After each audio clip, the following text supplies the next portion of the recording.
మా ఛానల్ ప్రేక్షకులకు నమస్కారం.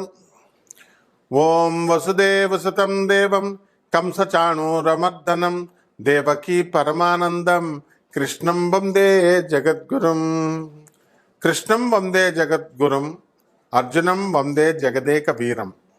60 సంవత్సరాల వయసు వచ్చేంత వరకు కూడా ద్వాదశ రాసుల్లో ఉన్నటువంటి వాళ్ళందరి జీవితం ఏ విధంగా ఉంటుందో చూద్దాం. అంటే చిన్నప్పుడు పుట్టినప్పటి నుంచి 60 సంవత్సరాల వయసు అని కాదు, మనం 10 సంవత్సరాల నుంచి 70 సంవత్సరాల వరకు అలా మొత్తం మీద మాత్రం ఎక్కువగా ప్రామినెంట్గా మీ జీవితంలో సింహభాగం 60 సంవత్సరాలు ప్రైమ్గా ఎంత బాగుంటుంది అన్నది తెలుసుకుందాం. ఈ జాతకంలో మీ క్యారెక్టర్ ఎలాంటిదో చూద్దాం. ఆ తర్వాత మీకు ఏ లక్షణాలు ఇవన్నీ కూడా క్యారెక్టర్లోకి వస్తాయి. ఇక అదృష్టం ఏ విధంగా ఉంటుంది, అసలు మీరంతా కూడా చదువులు కంటిన్యూ అవుతాయా అవవా, మధ్యలో డిస్కంటిన్యూ అవుతాయా, ఆ తర్వాత కొంతమందికి చూడండి విద్య విఘ్న యోగాలు కలుగుతాయి. అలాగే ప్రేమ వివాహాలు, ఈ మధ్యకాలంలో ఎక్కువగా ప్రేమ వివాహాలు అరేంజ్డ్ మ్యారేజెస్ని సమాధి చేసే స్థితికి తీసుకొచ్చినా కూడా ఇంకా మన యువత చాలా మంచోళ్ళు. వాళ్ళ అమ్మ నాన్న అందరు పెద్దల మాట వింటూ అరేంజ్డ్ మ్యారేజెస్ను కూడా చేసుకునేటటువంటి మహానుభావులు ఉన్నారు. అటువంటి వారికి మీకు అందరికీ కూడా మనువు తరపున మీ అందరికీ కూడా నేను కృతజ్ఞతలు చేసుకుంటున్నాను.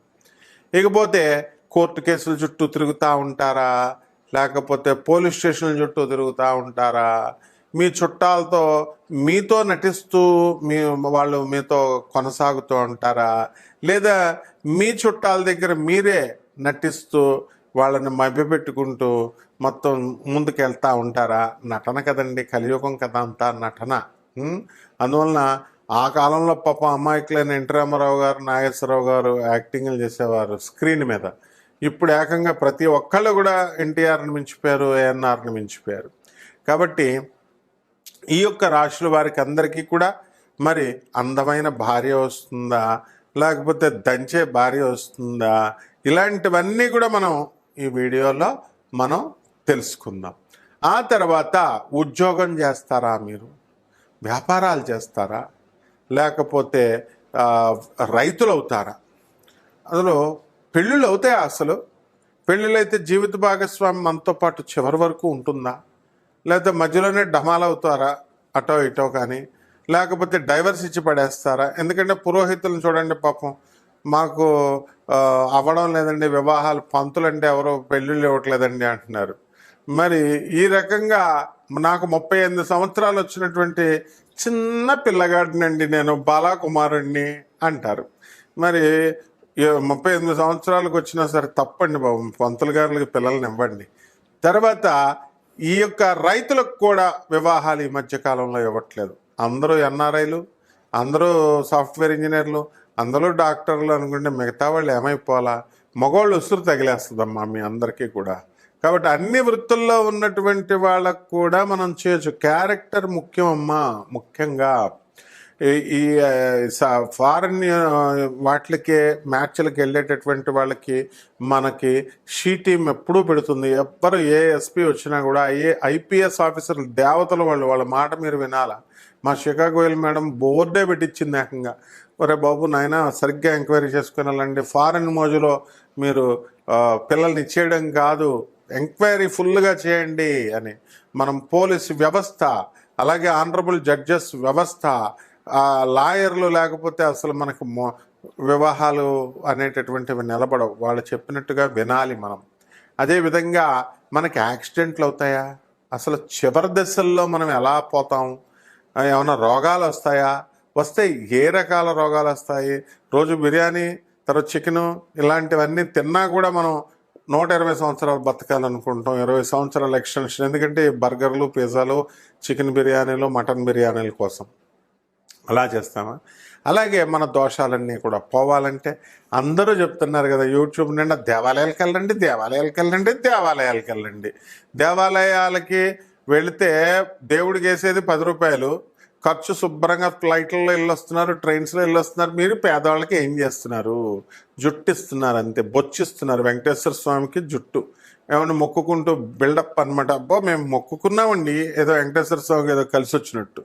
అలాగే వెంకటేశ్వర స్వామి హుండీలో వేసేది 10 రూపాయలు. ఏమంటే స్వామికి మేము దర్శనం ఇస్తున్నాం, అవి బుకింగ్ చేసుకున్నాం. ఎవరికి కావాలి నీ దర్శనం? అసలు ఆయనకి నువ్వు ఇస్తున్నావు దర్శనం, లేదా దేవుడికి మనం ఇస్తున్నాం, మనం దేవుడి దర్శనం చేసుకుంటున్నాం. ఈ విధమైనటువంటి సంచలనాత్మకమైనటువంటి మన జీవన యానములో జరిగేటటువంటి అన్ని సంఘటనల్ని కూడా మరి మా దత్తు, పార్థు, దీపు, మౌర్య రూపొందించినటువంటి డాక్యుమెంటరీయే ఈ చిన్ని వీడియో. అంటే మనందరికీ కూడా నిజంగా 12 రాశుల వారికి ఎలా ఉంటాయి చూద్దాం. మేషరాశి వారు ఉన్నారనుకోండి, మేకపోతు గాంభీర్యం, అలా అని ధైర్యం లేదని కాదు. వాళ్ళకి ఆర్మీ కమాండర్ ఏం చేస్తాడు, షూట్ అంటాడు, అంతే, పాకిస్తాన్ డబ్ డబ్ డబ్ డబ్ని కాల్ చేస్తాడు. అక్కడ ఉన్నవాడు మనకు రివర్స్లో వేస్తాడా లేకపోతే ఏం చేస్తాడో అన్నది మనం ఏమి చూడం కదా.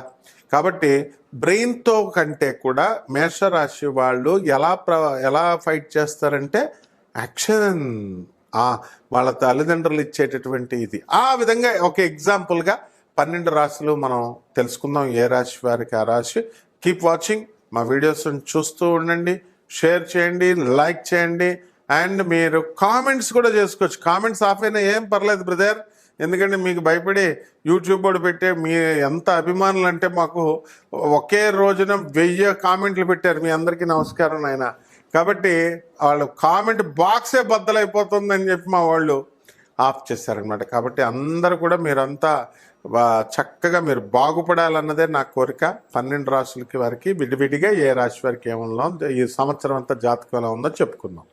ఈ మొత్తం 12 రాశుల వారు కూడా మనకి ఫారిన్ ఏమన్నా వెళ్తారా, లేకపోతే భార్యాభర్తలు అందరూ కూడా కోర్టులు, గొడవలు, పోలీస్ స్టేషన్లు అని చెప్పి యుద్ధాలు చేసుకుంటారా, ప్రేమ వ్యవహారాలు ఎలా ఉంటాయి, తల్లిదండ్రులు చెప్పినటువంటి వివాహాలు చేసుకుంటారా, లేకపోతే వివాహాలు చేసుకోరా, అక్రమ సంబంధాలు ఉన్నటువంటి వాళ్ళు ఏం చేయాలి అసలు, ఇవన్నీ మానుకోమని మనం చెప్తున్నా సరే ఇప్పుడు వాళ్ళంతా ఎవరిష్టం వచ్చినట్టు వాళ్ళు కంటిన్యూ చేసుకుంటున్నారు ఉన్నటువంటి వాళ్ళు.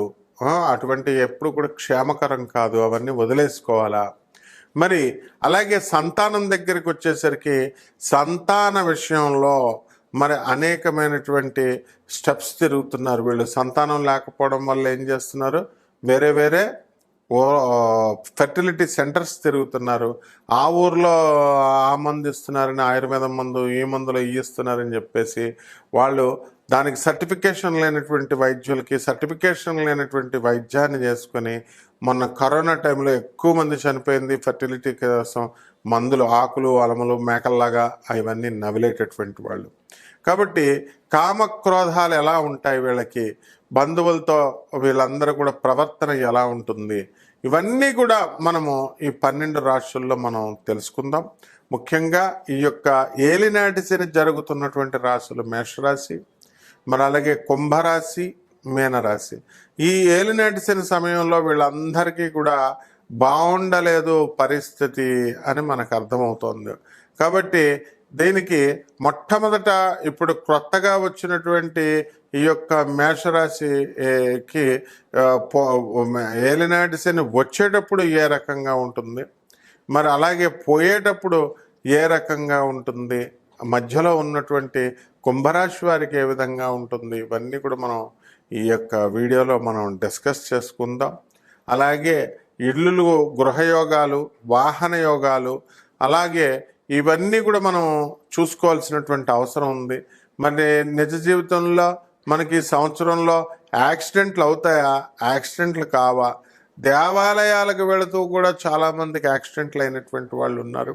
అలాగే హనీమూన్లకు తీసుకెళ్ళి భర్తలను చంపేసినటువంటి ఇన్సిడెంట్లు మనం చూస్తున్నాము. అసలు అంతా భయంగా ఉంటుందన్నమాట. ఇలాంటి సంఘటనలు ఎందువలన వాళ్ళంతా కూడా జరిగాయి. ఇక విమానాల ప్రయాణాలు తెగ చేస్తూ ఉంటారు బిల్డప్ ఇవ్వడం కోసం. ట్రైన్లు పనికిరానట్టు, ఏదో బస్సులు పనికిరానట్టు ఏరోప్లేన్స్. మరి మొన్న ఏరోప్లేన్ క్రాష్ ఎందుకు జరిగింది? అసలు ఈ కుజ కేతువులు ఇద్దరు కూడా ఈ విమాన ప్రయాణాలకి కారకులు అవుతున్నారా? అలాగే ఇక ఇతర రాశుల వాళ్ళకి కూడా మనకి వాహన ప్రయాణాల్లో మనకేమైనా సరే ప్రమాదాలను సృష్టించబోతున్నారా? అదేవిధంగా ఈ యొక్క వాహనాల విషయంలో కొత్త కొత్త వాహనాలు మనం కొంటూ ఉంటాం. ఆ వాహనాలు కొన్న ఎంతవరకు ఎవరికి పడతాయి, ఏ రంగులకు పడతాయి?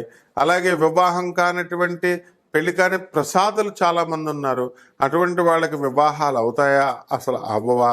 మరి పెళ్లి కుమార్తెలంతా కూడా గురుమౌఢాలు, ఇలాంటి శుక్రమౌఢాలు ఇవన్నీ కూడా ఉన్నాయి. వీటిల్లో ఈ రాశుల వారికి వివాహాలు అయితే ఎప్పుడు అవుతాయి? ప్రేమ వ్యవహారాల పట్ల యువత ఒకానొక దశలో 20 సంవత్సరాల క్రితం తిరిగింది. దానికి సాచురేషన్ స్టేషన్ తీసుకొచ్చేసారు. ఇప్పుడు ప్రేమ వివాహాలు కూడా పోయినాయి, లివింగ్ ఇన్ రిలేషన్స్ వచ్చేసినాయి. ఏమనంటే సుప్రీంకోర్టు తీర్పిచ్చింది అంటున్నారు. కొంతమంది యువత అయితే హోమోసెక్షువల్స్ అని స్టార్ట్ చేశారు. కొంతమంది ఈ అఘోరి మొన్న మధ్య వచ్చింది వర్షిణి అనే అమ్మాయిలు పెళ్లి చేసుకోవడం మొదలెట్టారు. ఆ విధంగా ట్రాన్స్జెండర్ల అమ్మాయిలను పెళ్లి చేసుకోవడం మొదలుపెట్టారు. ఆ తర్వాత ఈ యొక్క మనకి ఈ వివాహ వ్యవస్థలో ఇప్పుడు అసలు నేను పెళ్లి చేసుకోకుండా బ్యాచులరే ముద్దు, సోలోనే ముద్దు అంటూ సినిమాలు చూసి ప్రభావితం అయ్యేటటువంటి యువత ఈ 12 రాశుల్లో ఈ సంవత్సరంలో చేసేటటువంటి పనులు ఏమిటి కూలంకుషంగా మనం ఒక్కొక్క రాశికి విడిగా మనం తెలుసుకుందాం. ధనుస్సు రాశి. ఈ ధనుస్సు రాశి వారికి మొట్టమొదటగా చిన్నప్పుడు కొంచెం కష్టాలు ఎక్కువ ఉంటాయి, విఘ్నాలు ఎక్కువగా ఉంటాయి. అయితే 20 సంవత్సరాల వయసు తర్వాత టాప్ బిజినెస్ మెన్స్గా మీరు మారిపోవడం అనేటటువంటివి జరుగుతాయి. ఉద్యోగాల్లో సూపర్ హిట్గా వెళ్ళడం అనేటటువంటిది జరుగుతాయి. ఆ తర్వాత ఏ రేంజ్కి వెళ్ళిపోతారంటే చాలామంది ధనుసు రాశి వాళ్ళు మరి 100 కోట్ల ఆస్తికి వెళ్ళిపోయేటటువంటి విధానంలో కొంతమంది బిల్డర్లు తయారవడం అనేటటువంటిది మా ప్రత్యక్ష అనుభవంలో ఉంది. వాళ్ళు మా శిష్యులుగా ఉన్నారు కాబట్టి మాకు చాలా గర్వంగా కూడా ఉంటుందన్నమాట. అలాగే ఈ యొక్క రాశి వారికి చక్కగా పాజిటివ్ యాటిట్యూడ్, జాలి, దయ, గుండె ఉంటుంది. అందువలన వీళ్ళందరూ కూడా చక్కగా ఇంకా ఇంప్రూవ్ చేసుకోవాలి. పేదవారికి, అనాథ పిల్లలకి, తర్వాత సాధువులకి, ఈ యొక్క వికలాంగులకి బాగా సేవ చేసుకుంటూ ఉండాలి. అంతేగాని పూజలు పునస్కారాలంటూ లక్షలాది రూపాయల కపటల చేతిలో పెట్టుకుని మోసపోయాము అనేటటువంటి బాధ. అలాగే కొంతమంది మోసగత్తల మా జీవితాల్లోకి వచ్చి మా డబ్బును కొట్టుకుపోయారు అనేటటువంటి బాధ అనేటటువంటిది ఉంటుంది.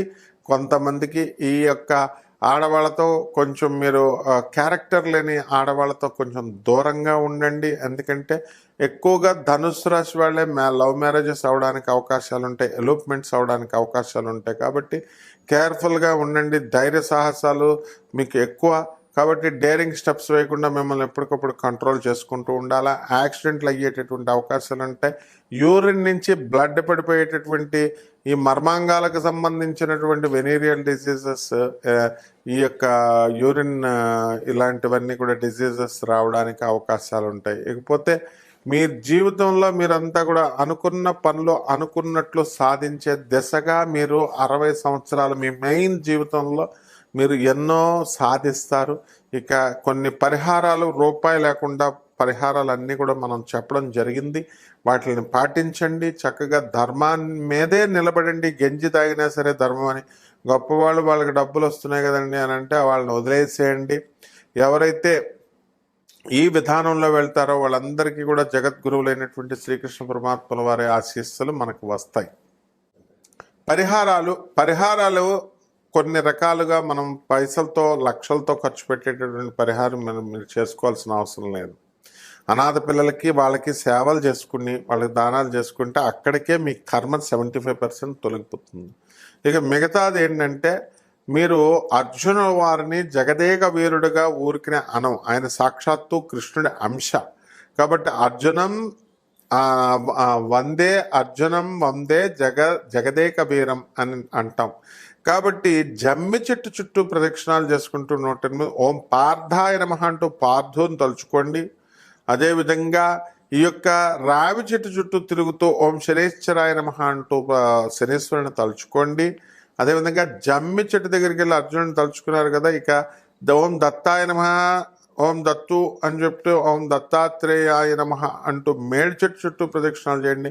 ఈ చెట్లన్నిటి దగ్గరికి వెళుతూ దీపాల వెలక దీపు స్టార్ అని అంటూ దీపాన్ని చక్కగా మీరు స్టార్ లాగా వెలిగించి దీపారాధన చేసి ఓం దీపదేవతాయ నమః, దీపాయ నమః, ఓం దీపాయ నమః అంటూ మీరు చేసుకోండి. అలాగే మన జీవితంలో ఎప్పుడు కూడా రాజాలాగా బతకాల, ఎవరికి తల వంచకు అన్నట్టు బతకాలి. కాబట్టి చంద్రగుప్త మౌర్యాన్ని మీరు తలుచుకోవడం, ఆయన్ని తలుచుకోవడం ద్వారా మీరు యద్భావం తద్భవతి ఆ విధంగా అవడానికి అవకాశాలు ఉంటాయి.